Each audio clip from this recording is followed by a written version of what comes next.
so freaking bad. Wrestle me. Welcome, everybody, to Juice Pro Wrestling, episode 144, Iron City Adonis. That's right. We got a very special guest this week because we like to bring only the best for you in the JP Woo. With us, we have a man of international and national wrestling fame. That's right. I said it. I believe it because he's the fucking best. We got the man, the myth, El Rudo de las Chicas. That's right. He's also the current reigning and defending Palē Pro heavyweight champion of the motherfucking world. Ladies and gentlemen, please welcome Sam Adonis. This is fantastic. Thank you for that awesome introduction. We had a Mexican ring announcer plus the Ultimate Warrior walking me in. So I really enjoyed that. Thank you guys on the lawn and let it run over me with lawnmowers.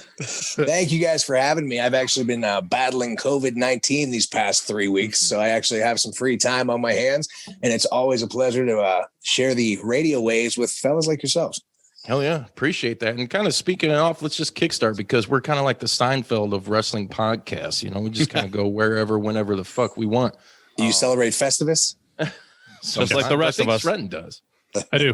It's a Serbian. It's a really unknown Serbian tradition. Yeah, it's fantastic. That is correct. Yeah. So me and you, Sam, we were kind of talking on Instagram, and you're battling that for the people out there watching and listening. What's your experience been like with the COVID? I mean, it's very real. I can tell you that much. I mean, everybody's out there, you know, whether they're questioning how, potent it is or, how prevalent it is. I've been lucky because I've survived the past, 9 months without contracting it, but, it caught up out of nowhere. I don't know where I contracted it. I wasn't around anybody. I'm driving for Amazon right now. So I'm in and out of convenience stores every now and again. I mean, it could have been a door handle for all I know. But, it hit me hard and I was down and out for a good 10 days.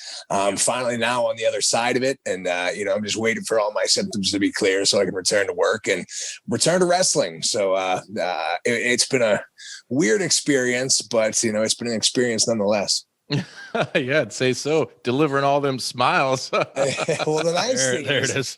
I don't know what you guys know about me or my Twitter profile, but I am obsessed with classic wrestling, everything from the 50s through the 80s, 90s, yes. Japan, Mexico, Puerto Rico. I've basically had about a 10-day binge of the most obscure wrestling ever. And it's what were you watching? Cool. You posted earlier something I commented on like he did. What somebody fell off a fucking ladder. Like, that was Supreme, dude. Yeah. Was it? That was XPW from Baptized in Blood 2. And it's funny because my extensive knowledge of wrestling history kind of started from a young age. My dad was a promoter and I collected tapes at a young age. And my first real hook into, international wrestling was the Japanese death matches. So I was 7 or 8 years old, really getting into that. And this is 99, 2000, right around the time ECW, XPW, CZW were all hot. So you wouldn't be able to guess by my in-ring style, but there's still a soft spot in my heart for good old-fashioned garbage wrestling, if you will, quote unquote. I love deathmatch wrestling, man. Oh, yeah. He'll take it to the bloodshed. It's weird. Well, I don't ever think, I don't like how it's become a style. I don't think it really is a style. I don't think it was ever created as a style. I think, the death matches kind of grew out of the drama side of things. And I just like anything, just like, music or arts, things get, through the ringer and it just gets too far away from what it was supposed to be. I think a guy like Onita or Paul Heyman would cringe at half of these death matches now that are just senseless violence. But in the right circumstances, I think that stuff, in the past, it really did play an important role in selling tickets and creating drama, whereas FMW in the mid 90s was drawing, 50,000 people twice a year for these death matches. Yeah. We've gone a long way from that, now 150 people in a field in Chicago while people mutilate themselves with forks and, kebab skewers. I think it's a little bit different. Yeah. Yeah, gusset plates.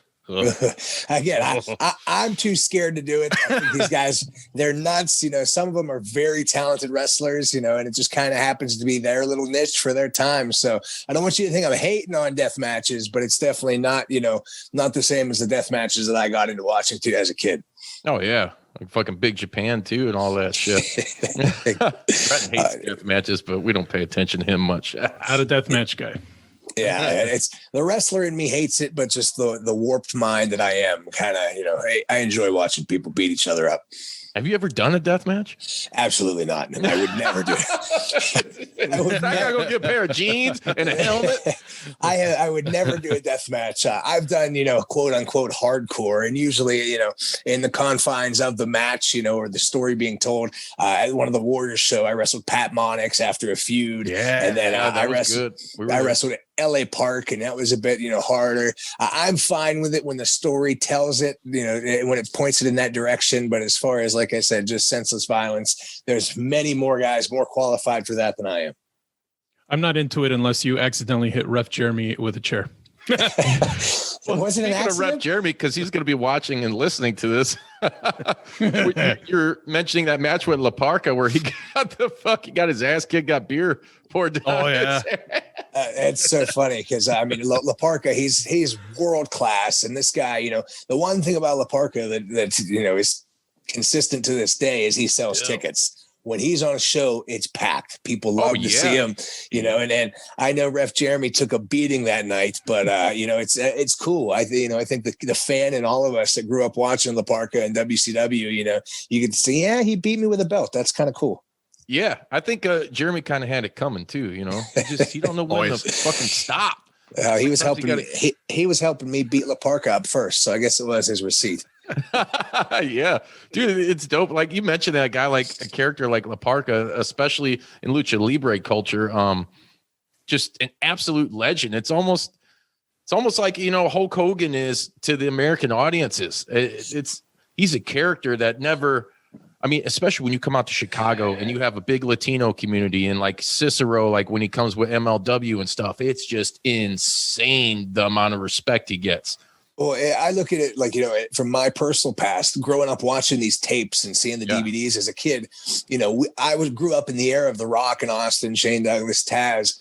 In Pittsburgh, you could go to the Civic Arena and see them live. You could see The Undertaker. You could see Shane Douglas. You couldn't see La Parca or Ultimo Dragon or these, Japanese stars. These guys were larger than life to me.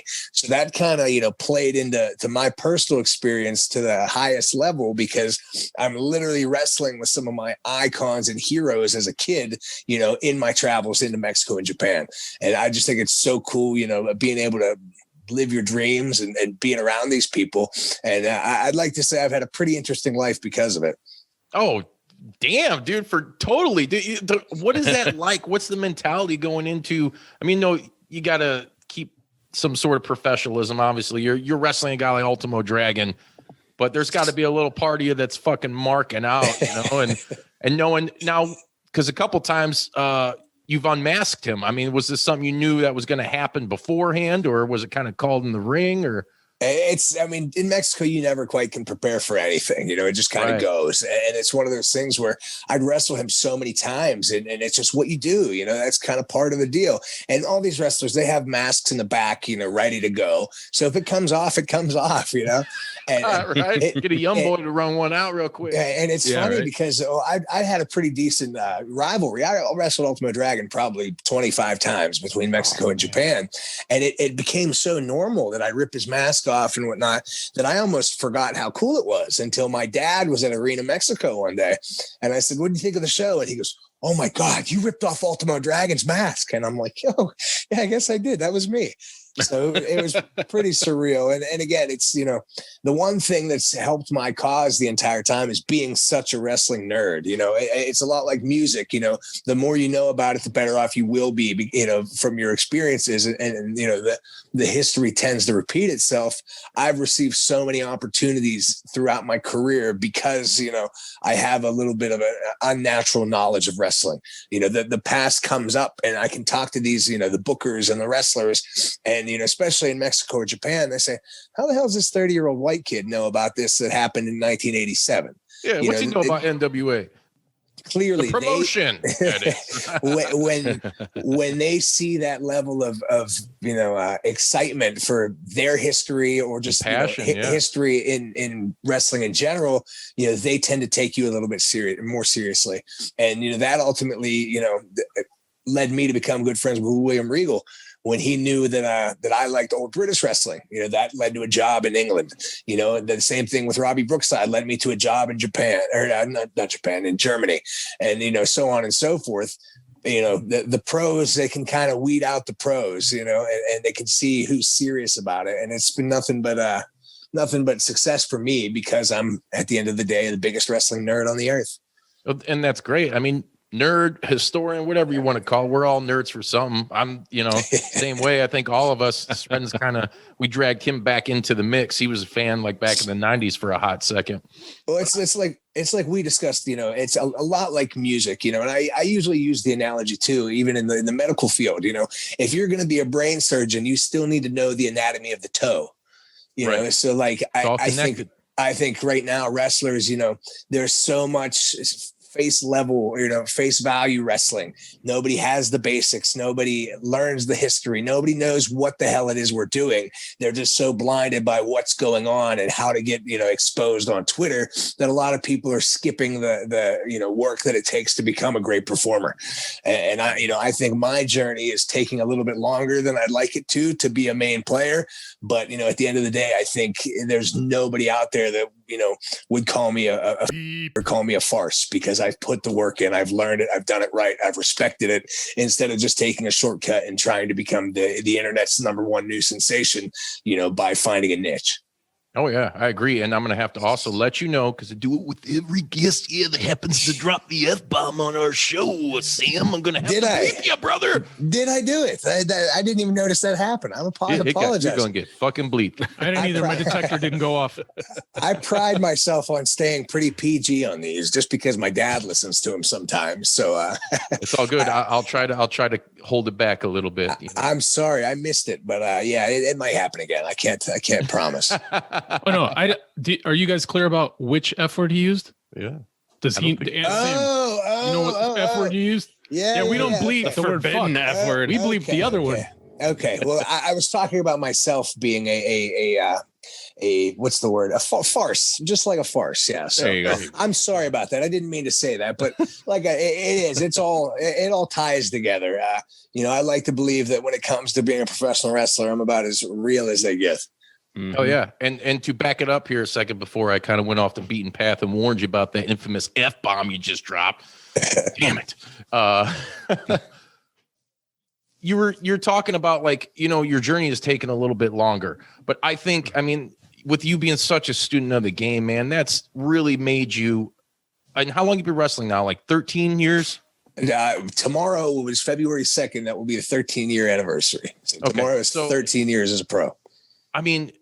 Dude, in my eyes, and all three of us can agree on this. Dude, you're like the most complete package there is. And you have a lot of resemblance to that old school, which is a lot of that's lost nowadays. You have the ability to tell a good story, to perform in ring. If you want to fucking do a flip off the top, you could do that too. Do you have to? No. And just your look and everything, like, when I first became aware of you and I heard the name and I seen the look, I was like, man, is this dude a fan of like adorable Adrian Adonis and ravishing Rick Rude? And had the tights, like even like the boots kind of resemble like Rude's boots a little. Sure. Well, the way that I look at it is right now society in the world is in such a fast pace, and everybody is in such a hurry to get to the finish line. And I think that, it's reflective in TV, movie, internet, pop culture. The quicker you hear, the faster you go. And it happens all the time now, especially in wrestling. Yeah. How many of the hottest new things in wrestling have you seen in the last 10 years? A lot of them have a 2-year shelf life and then they disappear. They get their NXT run and then they're gone. It happens all the time. Being as a bit of a historian, I see that, wrestlers don't get good till you're 10 years in. You don't get, you don't get your first push till you're 15 years in. Yeah. And that's historical. You look at the Randy Savages and the Shawn Michaels, never touched gold till they were 35. I think, in my personal opinion, I'm doing it the right way. And I'm picking up the knowledge along the way. And again, for all intents and purposes, doing it the hard way. But, like I said, 13 years in the business, 31 years old, there's nobody my age with my size with my skill level, not one person, so I'm kind of sitting back behind the curtain and seeing, the wrestling business unfold in front of me. But I like to think that, when I do get an opportunity, I don't think it will just be a flash in the pan. I don't think it'll be, here today, gone tomorrow. I think, when my time is right, it'll mean something, hopefully to the wrestling business as a whole. Oh yeah, totally. And it's, dude, it harkens back to like old school and like your work ethic, man, your drive, you're doing all these shows, you're keeping your name, your brand out there, even during a pandemic, doing whatever you can. Hard work, man. I know it's a cliche fucking term, but it does pay off, dude. And brother, there's not a lot of people. I mean, I know a lot of guys in the business that have strong work ethic, but dude, you are like the prime example of that, and just keeping a steady pace, man, and perfecting your craft. And it's like you said, a lot of those big names you threw out, they didn't get belts or straps or huge opportunities till they were in their like 30s or mid 30s. And I mean, look at guys like PCO, a guy who, he's had opportunities on that, the WWE, WWF level. And, it took him till he was like 50 to win a world title. Oh, exactly. Quote unquote major promotion. Mm-hmm. It sometimes is hard because, there's so much competition out there, and we're all kind of judging our success based on what everyone else is doing. Yeah. Then sometimes, other that people sidetracks you, though, I think. Man. It does. And, the more you stay focused, the better off you get. Sometimes it can be frustrating when I see guys getting opportunities, that are 2 or 3 years into the wrestling business. But, from what I've learned in my experiences, like I said, the quicker you're here, the faster you go. A lot of times those same people that are, setting the world on fire today expose themselves. And after a year or two on television, they are not at the skill set that they convinced the world they were at. And then all of a sudden they're back down the ladder. I'm trying to tighten up every little facet of my, character, my performance, my brand. I want to make sure that if I do get a major opportunity in any of these national companies or international companies, that, you're going to see one of the best wrestlers on the planet the first time he steps out of that curtain. So, it's a grind. It's a hustle. It's just like music, it's just, and I use that because you guys, big in the music industry, it's, making towns, getting those reps in, and you play that small gig 500 times, and then all of a sudden when you get 501, you're a damn good band, So it all just comes down to, gritting and bearing it. And at the end of the day, I love my performance. I love my career. I love my life. Everything I've been able to, receive out of wrestling has made the journey worthwhile. So hopefully one day, it pays off in a big capacity. And like you said, dude, I love that you do the music analogy. No one's going to buy the fucking record or the merch if you ain't getting out there and playing. You could, I know a lot of days kids just like, I got Pro Tools. I'll go in my room and record an album and just put it out. And SoundCloud. I'll just load it up on SoundCloud. Yeah.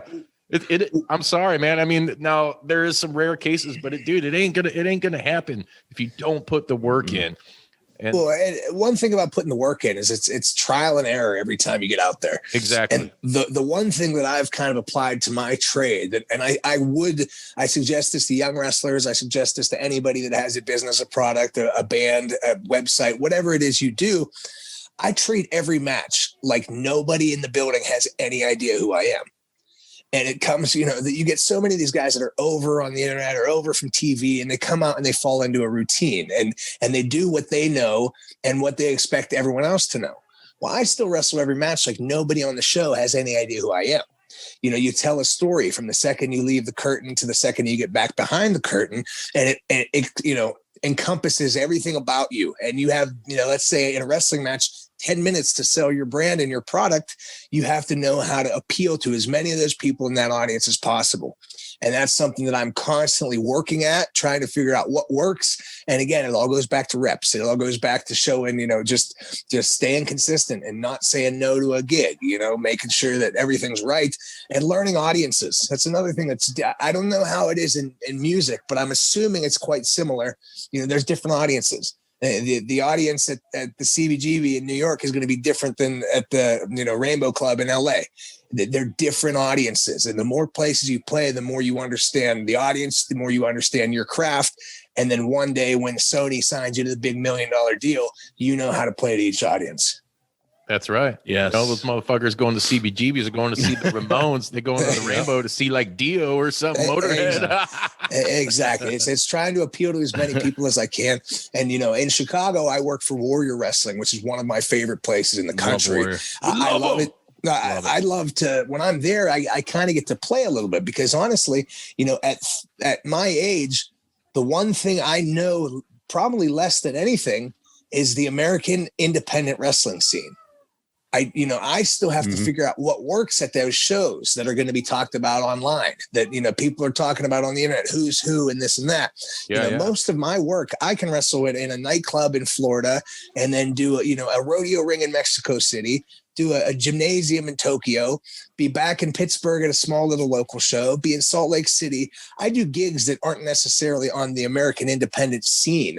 So now being at the place like Warrior, I'm constantly learning and trying to make myself better. And it really makes it for a fun work environment, gives you the challenge you need to step your game up every show. And that's why that place means so much to me. And I mean, honestly, I've heard about it for years. Everybody in the wrestling business loves Chicago. Chicago has always been historic for the loudest wrestling fans. And it's great to be there and be around that at such a, top-notch product. And I think, Warriors is a place where I'm kind of making a little bit of noise here in the United States. And I really just can't wait for it to return. Definitely. And man, we've been, how long has it been now? Since Warrior 3 is when I first caught wind of them. And they're about half hour from where we're at. We're in Northwest Indiana. And I just, from the moment we had Steve in studio for the first time, and he's been on many, many times since, was just blown away by everything that he does, his presentation, the way he treats and looks at professional wrestling. His whole approach to the game, to the sport is just, it's top notch. And for him to give us the opportunity to be able to do our thing at his shows and get the chance to interact with guys like you and the talent and everything there, it's mind boggling. And he's showcasing some of the best damn matches you can see on the independent scene. Yes. Because you're getting these TV stars, but then you're also getting guys like yourself who, dude, to me, you're like almost like a homegrown Warrior talent. You know what I mean? Like, and that's awesome. And I'm going to bother Steve till it fucking happens. You got to be champ. You got to be the first real champ for Warrior, dude. Yeah, please. The thing is, when I first was contacted by Warrior, I was still living in Mexico City up until probably Warrior 5. They were flying me from Mexico City. And honestly, I thought that it was just going to be one of these random one-off independent shows that's just spending too much money that doesn't know what they're doing. Because, who on earth thinks, okay, I'm going to book Brian Cage, Sam Adonis, Alberto Del Rio, Jack Swagger, this guy. It was it was all over the place to the point where I was thinking, okay, this is just some flaky, guy with money.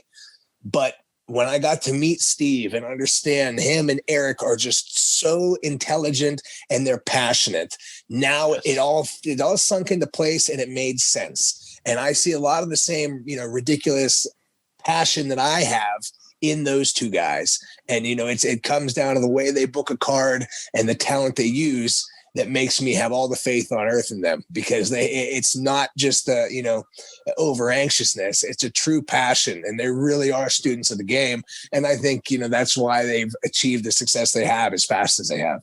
Oh yeah. And they're very, very selfless. You speak of their passion. They're doing it. It's almost like, we've had Steve say it himself. He's like, I'm not in this to make money.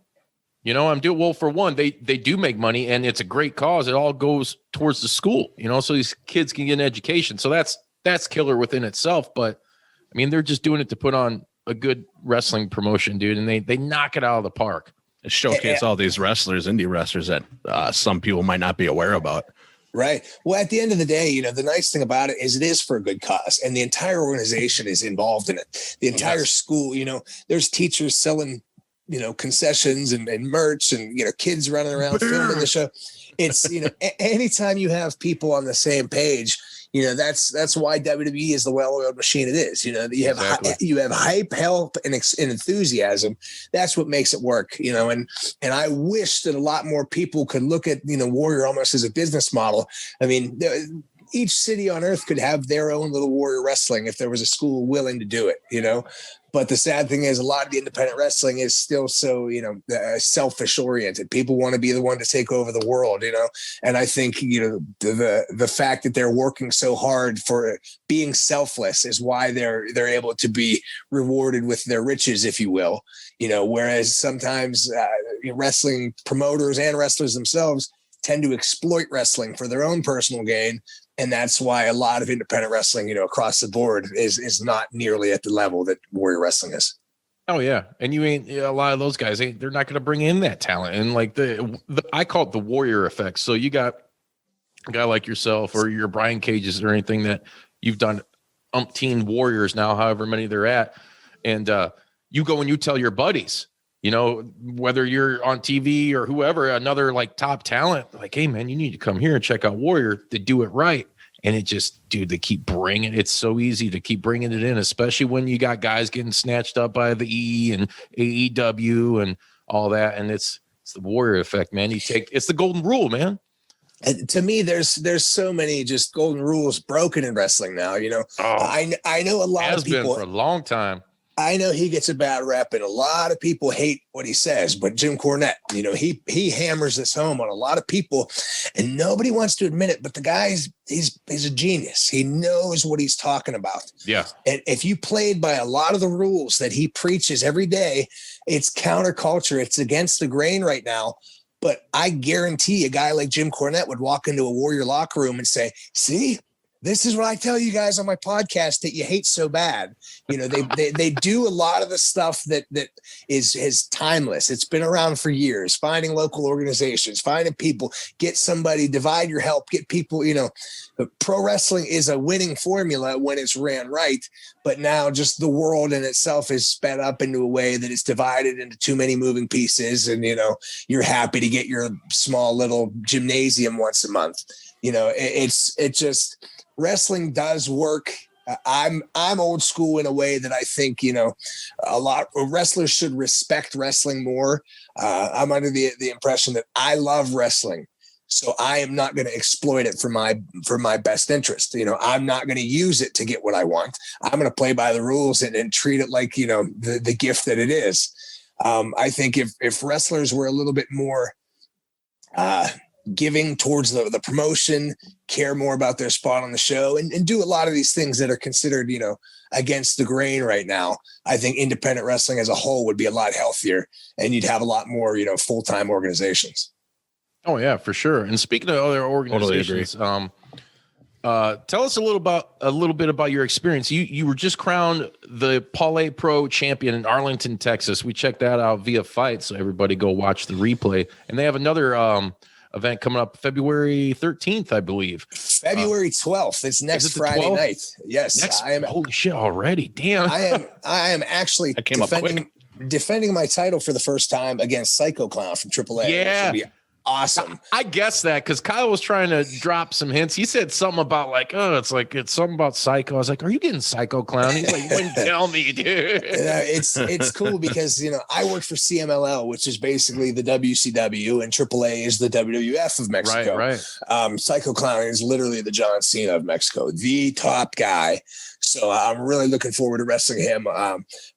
Palē Pro is established out of Dallas, Texas. And, the guy, Kyle Hessler, he actually came up. I met him at a Warriors event, and he's actually shadowed Steve and Eric quite well. And it's really cool because, he's new to wrestling, but he's, taught himself with the guidelines. Learning from the right people. So we had our first show and packed the place in Texas at the local house brewing company. It's the same place. Legal Draft. Sorry about that. But it's a cool thing. You know, they got the FITE TV contract, so they'll be doing them once a month. They'll be doing shows on FITE TV. As far as I know, I'll be on a lot of the upcoming events. It's just cool, you know, because he loves the business. He's respecting it. He has the right people involved. So, you know, the first show was an absolute home run. I have no doubt that the second one will be even better. So anybody out there listening, please check us out. Palē Pro Wrestling. We're all over Twitter and Instagram, and it will be on FITE TV February 12th. Sorry about that. Both fucking. The air about this one. Sorry, 7 p.m. Yes, sir. Check it out. It'll be worth the watch, and I'll make sure you guys get to see something special, because I'm sure somebody's listening to this has never seen Sam Adonis, and that'll be a good first time to check me out. True. Hell yeah. I want to ask you real quick, because you've been all over, you know, Germany, Japan, Mexico. What's one of the, how would you say this? Because I've been to Mexico, and with the band on 2 occasions, and had some really, really fucked up things happen. Yeah. Oh, yeah. Every time I go down there, I know we won't get into the X or anything like that. Yeah. That's a whole other episode. Right. But out of all the different countries you've been in, and the reason I bring this up is because as an American in a foreign country, especially a foreign country where you don't really speak the language, and I know you did teach yourself some Spanish. I thought I knew some fucking Spanish too, and I still got like guns pointed at me and everything. It was crazy, and I was just trying to go to the airport. What's some of the like most fucked up things that you've experienced in any of these countries? Trying to live and wrestle, man. Honestly, I've been really lucky and blessed because I've always had long bleach blonde hair, and I'm 6'4". So 9 times out of 10, you know, traveling to these places, people see me like a real life cartoon character. They see me and they tend to know, why are you here? You're an American. Oh, I'm a professional wrestler. Oh, like Hulk Hogan. Cool. So people they've tended to be pretty cool with me. I look at it, I guess I'm fairly lucky. I think the world is much more good than bad. I have found so many great people all over the world, and people want to introduce you to your family and show you their food. And that goes across the board. People are awesome. The world is not this dangerous, awful place like people try to believe it is because of the news and the social media and whatnot. You know, people are good, and the world's a good place. The one thing that I would say, and this kind of goes across the board as well, is if you look for trouble, you can find your trouble. And that doesn't matter. You listen to Elvis? I do. I like the right place. The thing is, in any country, if you want to go out and get drunk on a Friday night at a nightclub, you can find some trouble. Oh, yeah. Whether it's England, Mexico, Germany, Austria, Japan, you can find trouble. And I think any of my negative experiences I've had have been, probably provoked by myself, being a single guy running around the world. You start meeting people that have their local friends that aren't part of your group. I've been in plenty of fights in different bars across the world, get kicked out of plenty. It is what it is, though. I think, a lot of these situations could be brought back on my behavior at the time. But, overall, I think the world is a beautiful place full of beautiful people. And, I really don't have too many awful stories, other than my crazy ex in Mexico. And like I said, that's probably a lot more of my behavior as well. So we'll save that till the next time. But, other than that, I've had a great life for traveling the world. What would you say landscape wise out of all the countries you've been to is like the most beautiful place that you've been to, where you're just like, you're stopping, you're looking like, say you get up in the morning, you're like, Italy, this is the shit. Italy by far is the coolest place I've ever been. I like a lot of these places for different reasons. Italy blew my mind. I've been there about 9 times, and every time I go there, I fall in love more with the lifestyle, the architecture and the actual landscape. Everything about it is beautiful. Italy's fantastic. Japan's really cool. Mexico is really cool, but they're so different. You almost can't compare them. There's certain things I like about certain countries, whether it's infrastructure or whether it's service or food or wrestling. Certain cities have their certain vibes, and that same thing can be excuse me, the same thing can be said about the United States. You know, it's a very diverse country. Each city is very different. You know, you can't exactly say this is my favorite place to be. You know, some places have great things with, you know, minor detriments, and other places are terrible with some cool amenities. So, you know, it just changes day to day. And I'd like to think I'm pretty laid back, and I've had a really cool ride. You know, I don't really have any regrets about any of it. And there's not one place on this planet I can say I don't like that place. You know, I get along with anyone, anywhere. So I've had a blast. Hell yeah. I want to back up a little bit here. You said your dad was a promoter.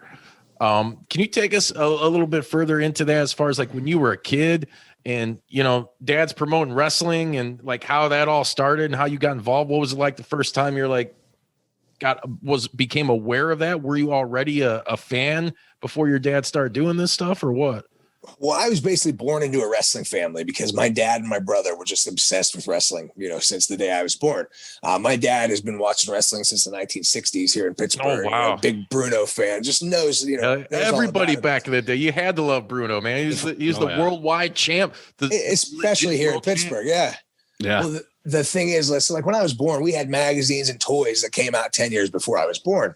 So I kind of grew up around it. Well, my dad he's real heavy into the emergency services. My dad has been a firefighter for 40 years and sells fire trucks. So he was the chief of a volunteer fire department here in Pittsburgh, and they bought the fundraisers, the wrestling fundraisers. Just like, you know, every old school, you know, wrestling company back in the day used to sell fundraisers. My dad would do a local independent show.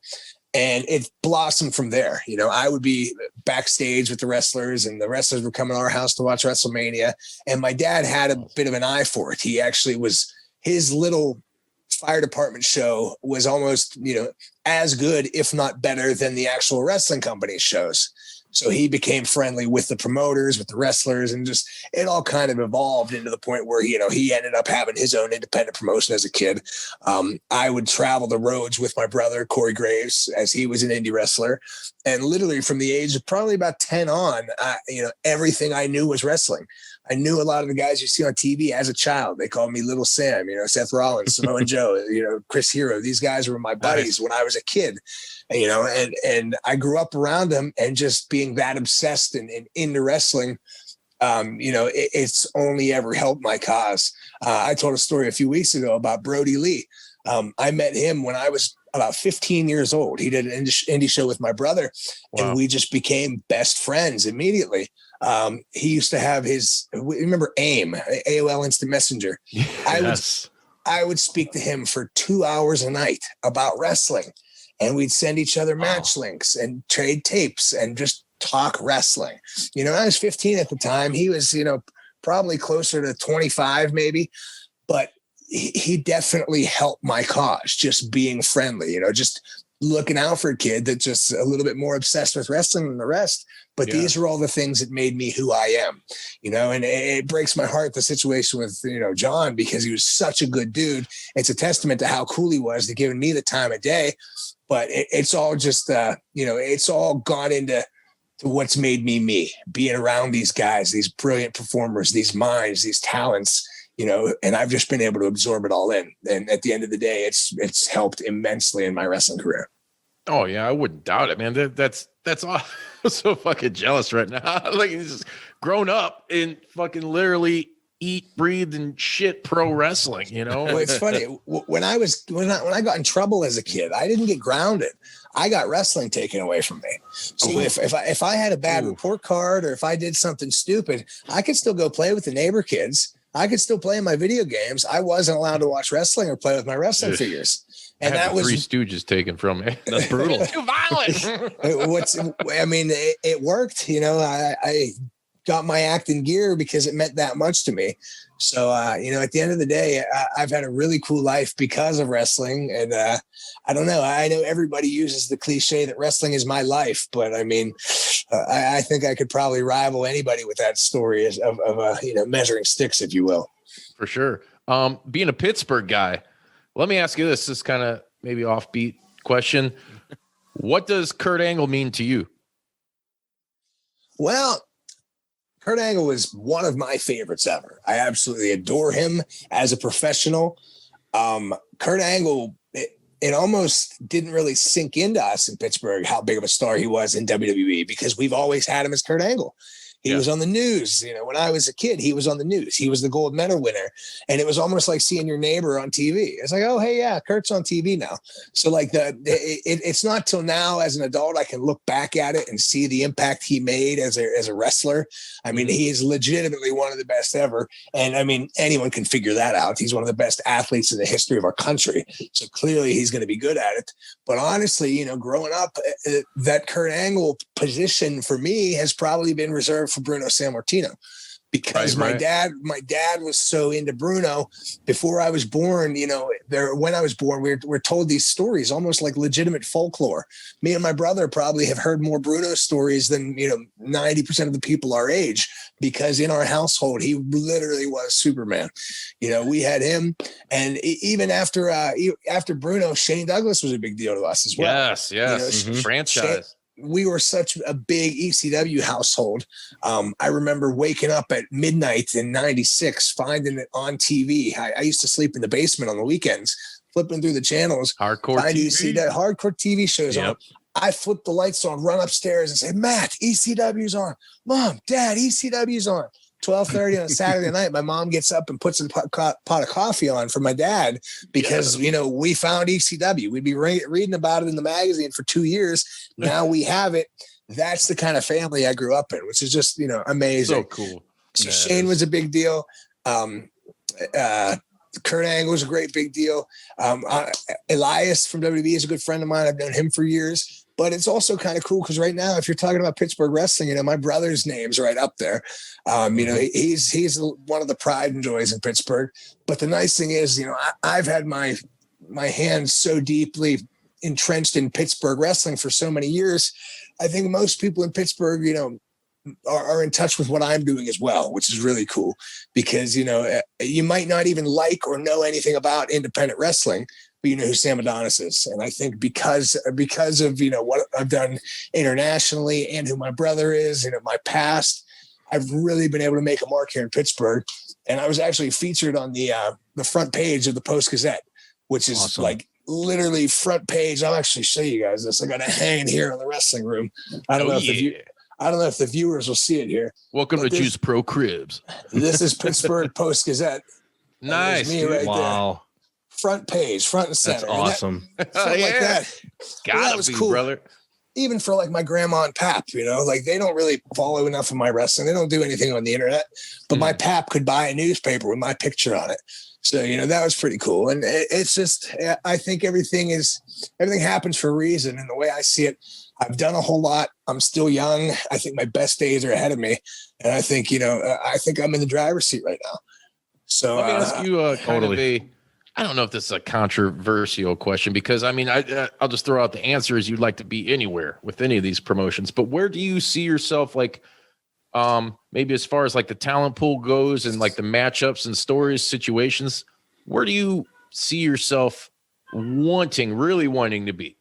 I would love, if I had the choice of 5 contracts tomorrow, it probably would be New Japan.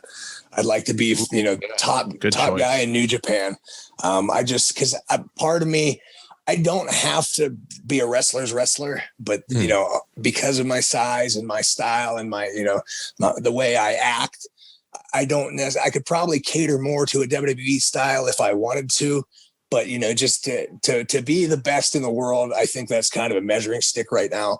I would love to be able to have those, 6-star matches at the Tokyo Dome, because I'm not known for that. And I know I can do it. I've worked with the guys that, do it.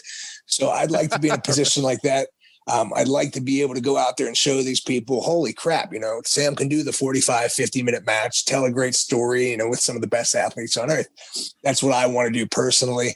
I just want to make as much money as I can doing what I love and give back. I want to be a good ambassador for pro wrestling. I want people to start watching wrestling that don't watch it. I want people to think, there's wrestling, there's Hulk Hogan, there's The Rock, there's Stone Cold, there's Sam Adonis, just like any of us do.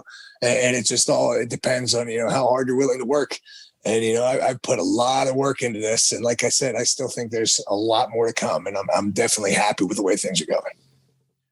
You say Hulk Hogan. I know you're a big Hulkster fan, dude, and I am too, man. Like that's what my earliest memory of pro wrestling. You know, I was born in '82, and I always constantly remember as a little kid. That's probably one thing I remember from being really, really little was Hogan and Andre. What was that like for you? And I know you and your family, the big Bruno thing, but what exactly did Hulk Hogan mean for you? And I know like nowadays it's kind of blurred for a lot of people because of certain situations. We ain't gonna get into all that shit. But as far as the wrestling, the character, the gimmick, that explosion, that was Hulkamania, dude. What was that like for you? Hogan was my first ever favorite wrestler. Honestly, I was born in '89. So by 91, I was full blown into the system. We had all the toys, the tapes, everything. And, I was watching videos from, most kids grow up watching that one VHS tape that they put on over and over and over every day. Mine was one of the Coliseum home video. It was Coliseum home video. The Hulkster rules, I think it was. It was one where Hogan wins the belt and then it has the cage match with Morocco. I forget the name of the belt, but I watched that religiously and Hogan was my guy. And then by 91, when WWF had their merch machine, just, pumping out everything, you could find a Hulk Hogan of something and you could have the Ultimate Warrior of it. They're, the same product laid out two ways. I would have the Hogan one and my brother would have the Warrior one. And this goes from sleeping bags, light switch covers. I had the sleeping bag, that like neon Hulk Hogan where he's ripping the shirt and it came in a duffel bag. I had that. My brother had the Ultimate Warrior one. I'd have the backpack. He'd have the Warrior one. We'd have the lunch table, the tray, the lunch boxes, everything. So, I mean, as a child, Hogan was the first one. And, what would be the word? Like the little fairy tale inside me. I always loved the fact that Hogan was a superhero. He was everything that's right, And again, like you said, that has been blurred a little bit over recent years. But I love the idea of being the super baby face, the good guy that does the right thing. I would love to have a baby face run like that one day. As of right now, I stay heel because I'm comfortable at it. Brother, I'm good at it. But, part of me has that I'll always have that undying love for Hogan because there was nothing like Hulkamania. It was unreal, right? Not at all. And then to catch that fire again, going with the NWO was like, oh my God. That's what was really cool about growing up with wrestling, because most of my friends or even the other wrestlers that are my age, they were first exposed to wrestling in the Attitude Era when you're 8 or 9 years old and you're getting old enough to make your decisions. I didn't make that decision. Wrestling was on TV, whether I wanted it on or not. My dad and brother were watching it. So, I had been on my dad's lap for, Saturday night's main event when I was 2 years old. So I was able to really catch the tail end of that as a fan and then grow up through the dark ages of WWF, the 93, 94, 95. And then, by the time the Attitude era came out, we were already on to ECW and Japanese deathmatch tapes by then, So I've had a really, really unique ride. And it's just, I graduated high school overweight. I'm really big into like that dream it, do it mentality. There's never been a day in my life where I didn't think I'm going to be a pro wrestler. I always knew I would. And I look at what I've already accomplished and I'm proud of what I've already done. I really believe that, anybody can achieve anything they set their mind to. And I think in my particular case, that the story has written itself. Everything that's already happened is leading it, in the right direction, that someday something really cool can happen out of this. And feel the power of that positive thinking. With the power of the Warriors. Speak to me, Warriors. There it is, man. There's definitely some bigger things coming for you, man. Every time, I know we've talked amongst ourselves, every time I watch you personally, I'm just like, dude, this dude's got it all. Sam Adonis has it all. Promo work, in-ring work, you can adapt to anybody's style, and just genuine good dude, So you got all, man, that. And we can't wait to see what's coming. But you got stuff coming on the horizon, I know it. Thank you, guys. I appreciate that. So what's going on with this game you have for me? Let's go into that. Let's move into that now. Sreten, get it. Cough. Now like you guys get to see how bad I read. Well, I can be a little bit long-winded, so I'm sure we're probably almost close to the end here. Let's get into the good stuff. We're good for time. Me. All right. This is a patented Sreten game. These are all fact checked. So the topic is I started off with heels from the 70s. it didn't really go that way after I did my minimal amount of research. So it's guys that probably were heels at some point in their career, but it's all dudes from like 85 and between probably 70 and 85. And like they're all common guys, but it's multiple choice except for one question. Now, it's a competition between Sam, Juice, and Bodie. I will ask you guys a question and you will answer, just like a regular ass trivia a contest. So Sam, since you're the guest, you'll go first. And number one, the first wrestler we're going to talk about is the question is going to be based on Abdullah the Butcher. The question is as following. Which of the following... one more stipulation. Everyone has a none of the above option. The other thing is I wrote all this shit. These are my rules and my research. So if something is wrong, it could be wrong. And if you say, "No, dude, I'm right," then I'll probably give you a point. Do we just scream? Do we scream the answer out, or do we wait for one question? Be as loud as you want. The first one, I'll read it all the way through, and then and then you answer. So, first one is what I say, Abdullah the Butcher. So the question is, which of the following are not failed? Which of the following is a true failed gimmick of Abdullah the Butcher? The Nature Boy Abdullah, Abdullah the Trial Attorney, Abdullah the Smoocher, Lawrence Robert Shreve, what? Abdullah the Doula, Abdullah the Baker, or Abuela the Butcher? Which one is truly the failed? Yeah. Now you can also say none of the above. Shreves, Lawrence Shreves. That is technically correct because that's his real name. That's what I'm going there. So Sam gets a point. Nice. And I'd like to keep this you'll be confused the whole time. It'll be fun. I always am during these. Me All too. right, Somehow I always lose, even when I'm winning. I mean, it's just how you play the game. It's not my fault. So now the next guy, I sit back on this next question, Yep. right? Because I answered one. Yes. Okay. So, Juice, you ready? Yeah. The next guy is superstar Billy Graham. Ooh. Hell yeah. Superstar. All right. Which of the following is superstar Billy Graham's real name? Richard Porridge. Like Dick Porridge? Yeah. Mike Oxlumpy, Hugh S. Crotum, Eldridge Wayne Coleman, Buster Ass, or Dixon Soggy Bagel? Man, I really want to go with that last one. I'm going to go with none of the above. That's incorrect. His real name is Eldridge Wayne Coleman. That's a great start so far. Yes. Ooh. According to Google. All right, Bodie. DVD too. All right, Bodie, ready? Hit me with it. Shit. Now, Bodie, you have the potential to get 5 points here because this is true or false Andre the Giant questions. Oh. Ready? True or false? Andre grew so fast that his parents didn't recognize him. They didn't see him for a few years. That is correct. Andre, he would move cars of his friends as a prank. Yes, that's true. Everybody knows that shit. All right. Andre the Giant loved QVC. I'm gonna say false. That's incorrect. Nope, that's a true story. Yep. Notorious QVC guy. That one wasn't on the HBO. That wasn't on the HBO documentary. Yeah, exactly. That's what I'm going off of. Andre the Giant was only 6'9". It's false.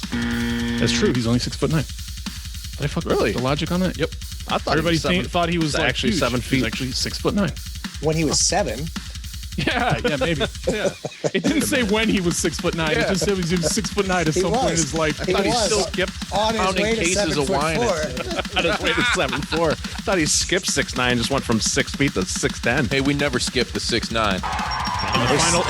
And the final one is Andre the Giant's favorite baby oil was Johnson & Johnson. That's true. That is false. He fucking hated all baby oil. Terrible at this game. Damn it.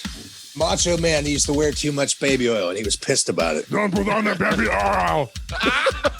There it is. Andre's back. All right, Sam, ready. Your wrestler is Terry Funk. Now, this one's going to be sort of confusing again. How many times has Terry Funk retired? Oh, shit. Ooh. Since this game is a fix, just say any number. What did you just say? What? What the fuck did you just say? Any number is right, bro. I'm going to go with, I don't know. He's done it so many times. I guess any number would do. But you got to say one or you can't get a point. 4. That's correct. That's cool. Yes. So, so right now it's tied. Sam and Bodie each have 2 and Juice has 0. I almost didn't say a number. I thought that was the actual hint. Just say any number. That's right. Any number. I follow instruction awfully. You do. I did write that literally, so you would have got a point. Trick question. I shouldn't say that out loud, but when was his last retirement? Is this for me? Yep. For another point. Oh, I don't think he had the last one. I guess he did. No, he didn't. 5. The correct answer is never. So you were right. Give it them. Give him the point. This is great. So, this game. so you're in the lead with Fucked 3. up in Montreal, man. All right, Wallace, you ready? Yeah. Your wrestler is Jack Briscoe. Whoa. What famous wrestler? This one's super straightforward. Which famous wrestler did Jack Briscoe discover? Was it Andre the Giant, Ric Flair, Macho Man, Hulk Hogan, Ted DiBiase, or Jim Neidhart? Oh, shit. I know this one, but I don't. Because the Hulk game Hogan. is fixed. That is correct. Yeah. Yeah, that a boy. See, you can get, for a lot of this stuff can be figured out with process of elimination. Just because think, where was Jack Briscoe famous? Florida. Who's from Florida? There you go. Who came out of the womb with a badass tan? Terry Bollea. Terry Bollea, man. They call him Leatherback. Thunder lips. Buddy, you ready? This is gonna be the most trying of the patience question. Ric Flair. Which of the following would Ric Flair yell other than "woo"? Was it "I'll be back"? Was it "Hasta la vista, baby"? Was it "It's not a tumor"? Was it "Let off some steam, Bennett"? Was it "Put a cookie down"? Was it "What is best in life? To crush your enemies, see them driven before you, and to hear the lamentations of their women"? Yes, that one. That is incorrect. The answer is none of the above.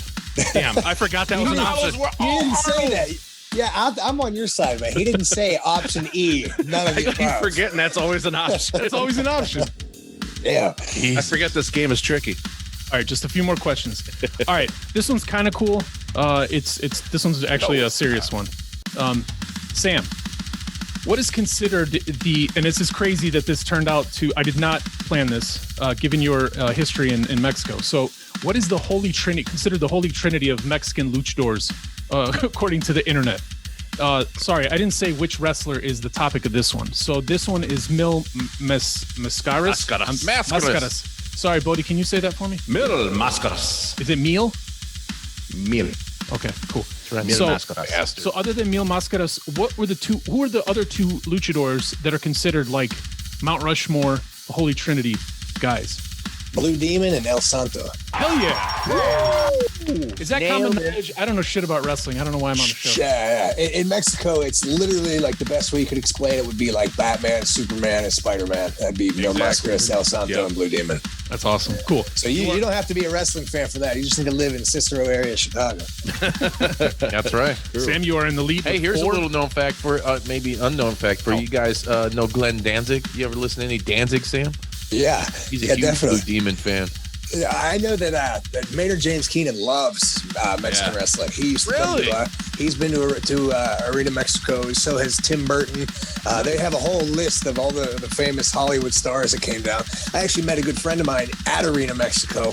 I don't know if you're familiar with the movie The Wild and Wonderful Whites of West Virginia. Oh yeah, I've seen that. The director, his name is Julian Nitzberg. He came to Arena Mexico and found me on Facebook, and we've been real good friends ever since. That's awesome. It's funny. That was one of my favorite movies growing up, and it's just funny how Hollywood has its mark in Lucha Libre. True. Sam is in the lead with 4 points. Juice is in last place with 1. Nice. And Bodie has 2. Nice. Wallace, are you ready? I'm going to read these really fast. The next wrestler of topic is Bruno Sammartino. Ooh. What was, according to my list, Bruno Sammartino, Bruno Sammartino's nickname for the Macho Man? Was it The Kid, Pencil Neck Geek, Fuss Budget, Chicken Heart, Cow-Handed, Piece of Slime, Dunderhead, Go-Alonger, or Galumpus? Oh, wait, there's more. Mollycoddle, Nincompoop, Ninny Hammer, Ruffian, Slugabed, Wrinkler, or Popcorn Knees? Kid. What's your answer? The kid. That is incorrect. It's you piece of slime. What? Yep. So you're straddling that 1 point. There's Maybe more. you'll get 2 before the end of this. Ore. That's it. To be All right. fair, I wouldn't know that one because that's more the late Bruno. I know more about the '60s Bruno, not the '80s Bruno. All right. So Is that the one? What was that promo we covered? Something about like a hot dog or that was Macho with the you hot dog in. He was gold on the microphone though at the UWF. Yeah. That's, yes. It was. Copious amounts of cocaine in the UWF. Just not with Bruno. God, he was against steroids in the WWF, but his boss at UWF could get away with murder. Right. okay, last question, and this is the catch-up question, and it'll be I don't know actually how I'm going to read this one. Since Sam is up, he's got 4, Bodie's got 2, and Wallace has 1. The last wrestler is Harley Race, and he had a number of finishing moves. So I'm going to list off, and back then they didn't really have, for the most part, names for finishing moves, but I've written some, and there are about 20 here, Oh my God. but 1, 2, 3, 4, and a bonus of 5 for 5 points. There's 5 of these that are actual real finishers of his. Again, according to my internet search, I used AskJeeves.com. The website didn't really work very well. Still use that shit? I didn't know that. I didn't know that was still a thing. So the twist is, even though this question is for Sam, if it's not actually his, if you think that's one of them, say your name and then say the name of the move, and I'll give you a point or not. So this is how you catch up. But again, the game is fixed, so odds are Wallace is not going to win. All right, so I'm just going to start to list them off. And if you think it's one of his 5 moves for points, just say your name and say the name of the move. And you get a point. I hope that was clear. I'm going to start. Ready? I think. Was it sweet chin music? Was it accordion maker? Was it the motor boater? Was it a diving headbutt? Bodie. What? Yeah, Diving headbutt. that's true. Was it a fisherman suplex? Juice. Yeah, Sure. you get a point. Was it a flying cradle suplex? No. Bodie. Yeah, I'm gonna go with yes. that's correct. All right. Was it the jackknife powerbomb? Was it the ball releaser? Was it the mustache breaker? Was it the European dick dropkick? Was it the unforgettable what's it called? Was it the Cleveland steaming titty twister? I'm sorry, man. I even explained that move. That's when you fart into your hands and give somebody a titty twister. Okay, anyways. Was it a pile driver? Sam, yes. Oh. Yes, Sam? Yes, it was cool. Am I in on, I was wondering, am I supposed to answer? Oh, anybody these? can answer. Yeah, anybody can answer. What the fuck? I have no idea what's going on. I warned you guys ahead of time, and I thank you for your patience. Final for the bonus. I fucking hate you, Sreten. It's 4-2 to 4. So Bodie and Sam are tied right now. Oh. So this is kind of it. And this point, this question is worth 101 points. So kind of whoever says their name first. Was it a variation of the pedigree? Yes. Just somebody say their name. Sam. Yeah, Sam. Is that true? No. No, yeah, according to the internet, that is true. So you have 105 points. Yes. My mic Yes. cut out. I didn't hear man. it. Did Bodie or Justin say something? No. Sam beat me to it, man. Are you fucking kidding me? I didn't You hear guys Justin. are So the great. internet said. So the internet said that Triple H actually based the pedigree on one of Harley Race's finishers. So that's why I got that one. And Okay. the final score, the legitimate final score, in last place as always, Juice Justin Wallace. In second place with 4 points, Bodie. And in first place, and the winner of this game, Sam Adonis with 105 points. You guys are I'm too clapping because I kind. fucking like Sam, but Sreten, you can go fluff Yeah, yourself. I was actually sweating because I'm like, we're talking about all this old wrestling I watch. I was literally nervous about some of these. I didn't want to look like an idiot. I was sweating because I was embarrassed that I shared everything I just did with you guys. all your notes. I was embarrassed for you. Thanks. That was great. I'm done. I'm gonna go comb my hair. So you need to comb that, man. You're fucking looking Thanks like for playing, Einstein. guys. That was fun. Hey, thank you for making that game. They're always enjoyable. Thank you so much. Sam, real quick as we wind down here, there is one question that I really wanted to get out of you. What is your most prized possession in your wrestling collection? It would actually be this mask right here. The top one. I don't know if you can see that in the camera shots. That's pretty. That is my good friend who has since passed away, Arcangel de la Muerta. He was responsible for a lot of my success in Mexico. He passed about 6 months after I moved away from Mexico, so I didn't have a chance to say goodbye. But a couple of friends of mine are actually mask collectors, and they tracked that down for me. So that, and then a pair of my friend who is another wrestler, Michael Blade, who's passed away. I have his boots. So, they're pretty, the sentimental pieces, but I have a lot of good memories with both those guys. I'm happy I can keep their memories alive in this little wrestling den of mine. Awesome. That's what you got to do, bro. So cool. That's what you got to do. Yeah. And real quick, let everybody know where they can buy merch at from you and where they can follow you at on the socials and where you're coming up next. Remind them. I am in Dallas, Texas on February 12th for Palē Pro. I am in Salt Lake City on February 13th for Devotion Championship Wrestling. February 20th, I will be in Pittsburgh for IWC Wrestling. March 20th, I will be at Squared Circle Pro in Lubbock, Texas. March 13th is Dallas, Texas against for Palē Pro. May 15th, Palē Pro. A lot of Dallas coming up. You can find my dates and more about me on my social medias at Real Sam Adonis on Instagram and Twitter. I post a ton of old wrestling matches on my Twitter. So if you want some suggestions or just want to tell me about some cool old wrestling, I'm always down to chat on Twitter. And you can buy my merch at theindieconnect.com. You can find the Sam Adonis link on there. There's some shirts up there, but hopefully I get to see some of you guys in person. I hope I get back to Chicago soon to see you guys. And I just appreciate everyone's continued support, and I'm glad we're still able to, enjoy pro wrestling at this limited capacity we have right now, but we all got to stay safe. That's right. I couldn't have said it better myself. And I sure as hell know Sreten couldn't, that bumbling bastard. He was the comedic relief. So I enjoyed this a lot, guys. I thank you so much for your time. I got to go watch some TV with my woman, and I will talk to you guys sometime soon. Okay. For sure, brother. Thanks, bro. Have a good Appreciate one. it. Thanks again. Thanks a lot, guys. Take care. Bye. Thanks, man. You're the man. And thank you all for tuning in to this week's episode. Hey, make sure you hit that like, subscribe, the share button too. Copy the link and then post it on all your social media playgrounds and share it with your quote unquote friends. Let them know that the Juice Pro Wrestling Podcast is where it's at, motherfuckers. Because if you don't, Juice and Sret and Bodie, we about to get a plane ticket and roll up on you and tickle the hell out of you till you piss yourself. Facebook, Instagram, Twitter, we're all there. Google us, Juice Pro Wrestling. We're everywhere. It's fucking out of sight. Yeah. I hope you all enjoyed this week's episode. Tune in next week for another fantastic episode of the Juice Pro Wrestling Podcast. Another episode of Sreten looking like a complete fucking idiot. Until next time. Yeah.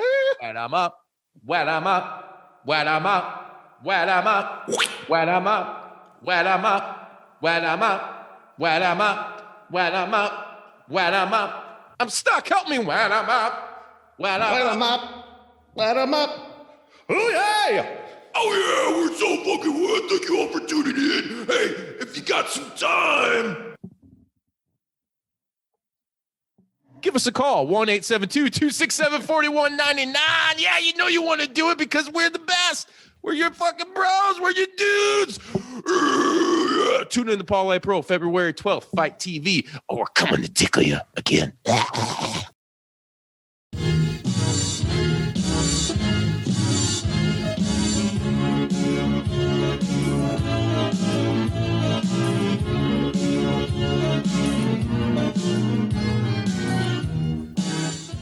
You gonna do sex to me?